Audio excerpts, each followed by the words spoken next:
प्यारे विद्यार्थियों, आज हम भारतीय संविधान में प्रधानमंत्री की शक्ति एवं कार्यों पर विस्तार पूर्वक चर्चा करेंगे। और भारतीय संविधान में जो प्रधानमंत्री की शक्तियां दी गई हैं वो कौन कौन सी है, किस तरीके से। उसमें पहले मंत्रिपरिषद का निर्माण प्रधानमंत्री के द्वारा किया जाता है।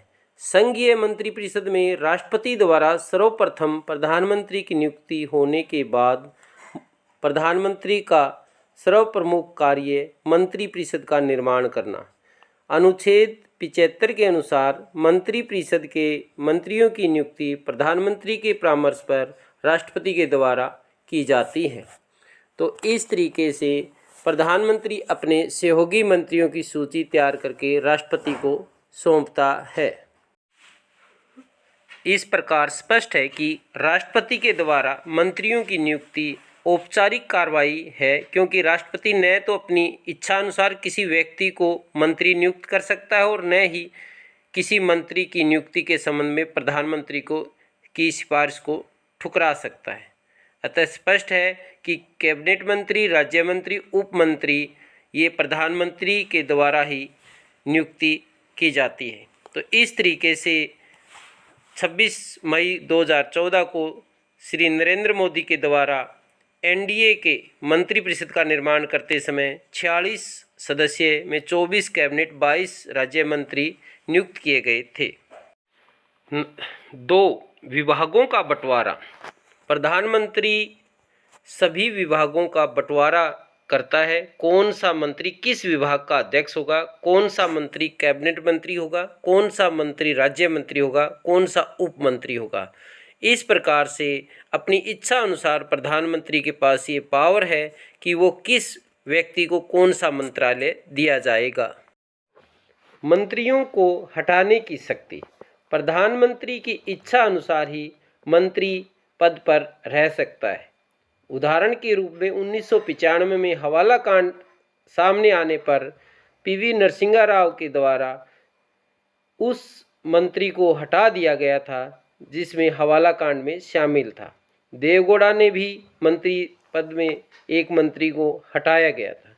इस तरीके से हम कह सकते हैं कि कोई भी मंत्री अगर सही कार्य ना करे या प्रधानमंत्री की इच्छा अनुसार कार्य ना करे तो उसको अपने पद से हटा सकता है, या उससे पहले हटाने की नौबत ना आए उससे पहले त्यागपत्र उसे लिया जा सकता है। तो इस तरीके से शिबू सोरेन को भी 28 नवंबर 2006 को कोयला मामले में उसके त्यागपत्र देना पड़ा था। इस प्रकार से हम कह सकते हैं कि कोई भी मंत्री अगर हटाया जाता है तो प्रधानमंत्री की इच्छा पर ही निर्भर है। लोकसभा का नेतृत्व। इंग्लैंड की भांति प्रधानमंत्री लोकसभा का नेतृत्व करता है। वह सदन की नीति की महत्वपूर्ण घोषणा करता है, प्रश्नों का उत्तर देता है। लोकसभा में जब वाद विवाद को आरंभ करता है तो मंत्रियों की सदन में आलोचना से सुरक्षा भी करता है। इस प्रकार से हम कह सकते हैं कि वह सदन का एक प्रभावशाली नेतृत्व करने की क्षमता प्रधानमंत्री में होती है। राष्ट्रपति तथा प्रधानमंत्री में कड़ी का काम करता है। प्रधानमंत्री और राष्ट्रपति के मध्य कड़ी का काम करता है। वह राष्ट्रपति को मंत्रिमंडल के द्वारा दिए गए निर्णय की सूचना देता है, राष्ट्रपति के विचार मंत्रिमंडल के समक्ष रखता है। इस तरीके से दोनों में प्रधानमंत्री के द्वारा राष्ट्रपति और मंत्रिमंडल के बीच में आपस में संवाद और तालमेल करने का कार्य करता है। यदि राष्ट्रपति प्रधानमंत्री के परामर्श से सहमत न है तो भी उसे परामर्श मानना पड़ता है। कैबिनेट का नेतृत्व। प्रधानमंत्री के नेतृत्व में ही कैबिनेट सभी कार्य करता है। वही कैबिनेट की बैठक बुलाता है, उसे विचार किए जाने वाले विषयों की सूची बनाता है, कैबिनेट में विभिन्न विषयों पर बहस से संचालित करता है। इस प्रकार से हम कह सकते हैं कि नीति प्रधानमंत्री की सहमति द्वारा ही होती है। कोई भी कानून बनता है तो नीति बनती है तो उसे प्रधानमंत्री की सहमति आवश्यक होती है। विभागों में कड़ी का काम। जो हमारे देश में विभिन्न विभाग है उनमें आपस में तालमेल, जोड़ने का महत्वपूर्ण कार्य प्रधानमंत्री के द्वारा किया जाता है। विभिन्न विभागों में अगर समस्या आती है, झगड़े होते हैं, मतभेद होते हैं, उनको सुलझाना एक तरह से प्रशासनिक कुशलता बनी रहे, उसका कार्य भी प्रधानमंत्री के द्वारा ही किया जाता है। दल का नेता दल की नीतियों और कार्यक्रमों को तैयार करने में उनका मुख्य हाथ होता है। आम चुनाव के समय दल के उम्मीदवारों को खड़ा करना, उन्हें टिकट देना, उन्हें चुनाव जिताने में वह बहुत ही महत्वपूर्ण भूमिका निभाता है। उस समय वह समस्त देश का दौरा करके जनता उनके दल के उम्मीदवार के पक्ष में मतदान करने की अपील करता है। राष्ट्रपति का मुख्य सलाहकार प्रधानमंत्री राष्ट्रपति का मुख्य सलाहकार माना जाता है, उनकी सलाह मानने के लिए बाध्य है।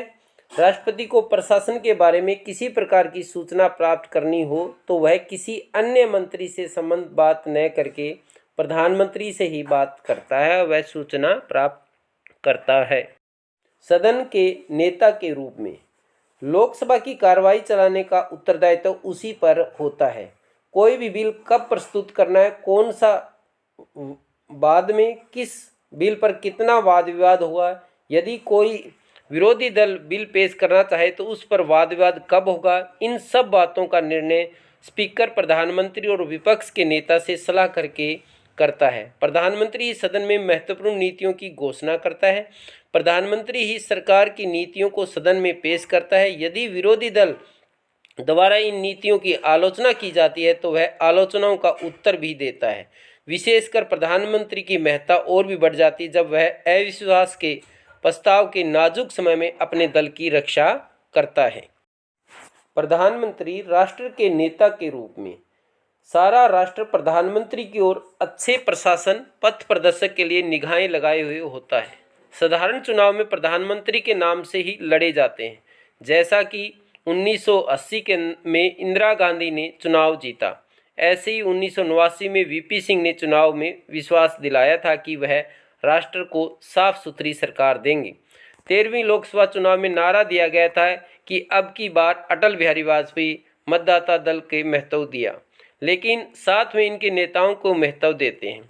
16वीं लोकसभा का चुनाव 2014 में बीजेपी के द्वारा नारा दिया गया, अब की बार मोदी सरकार। तो इस तरीके से जाति, धर्म, भाषा से ऊपर उठकर देश के मतदाताओं ने मोदी सरकार को विजय दिलाई।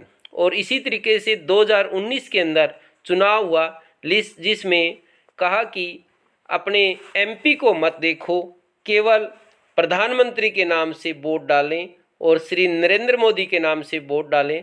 और सारे भारत में मतदाताओं ने 303 सीटें जिताकर मोदी सरकार वापस दूसरी बार आई। तो इसलिए कह सकते हैं कि सारी निगाह राष्ट्र के नेता के रूप में प्रधानमंत्री की देखी जाती है। लोकसभा को भंग करने का अधिकार इंग्लैंड के प्रधानमंत्री को यह विशेषाधिकार प्राप्त है कि वह कॉमन सदन को भंग करके देश में चुनाव करा सकता है और उसे कॉमन सदन में भंग करने का अधिकार प्राप्त है। इसी मामले में उसे मंत्रिमंडल की सलाह लेने की आवश्यकता नहीं है। लेकिन हमारे देश में भी 1977 से पहले यही प्रावधान था, लेकिन एक प्रावधान 1977 में राष्ट्रपति फारूक अली अहमद ने प्रधानमंत्री श्रीमती इंदिरा गांधी को सलाह पर लोकसभा को भंग किया था। 17 अप्रैल 1999 को लोकसभा में विश्वास प्राप्त न करवा पाने के कारण ऐसी पोजीशन में राष्ट्रपति को लोकसभा भंग करने की सलाह दी गई थी। तो इस तरीके से हम कह सकते हैं कि लोकसभा भंग करने की शक्ति भी प्रधानमंत्री के पास है। प्रधानमंत्री और विदेश नीति एक सिक्के के दो पहलू माने जाते हैं, क्योंकि सक्षम प्रधानमंत्री अपनी विदेश नीति के द्वारा विश्व में मानचित्र पर रख सकते हैं। इस तरीके से हम कह सकते हैं कि विदेशी राज्यों में प्रधानमंत्री की विचारधारा की नीति मानी जाती है, उसी के सुझाव पर किसी राष्ट्र को मान्यता दी जाती है। राजदूत की नियुक्ति किए जाते हैं, उन्हें वापस बुलाया जाता है। राज्यों के अध्यक्षों की बैठक और सम्मेलनों को वह भारत का प्रतिनिधित्व करता है। शांति, युद्ध और संधि के क्षेत्र में प्रधानमंत्री की अहम भूमिका मानी जाती है।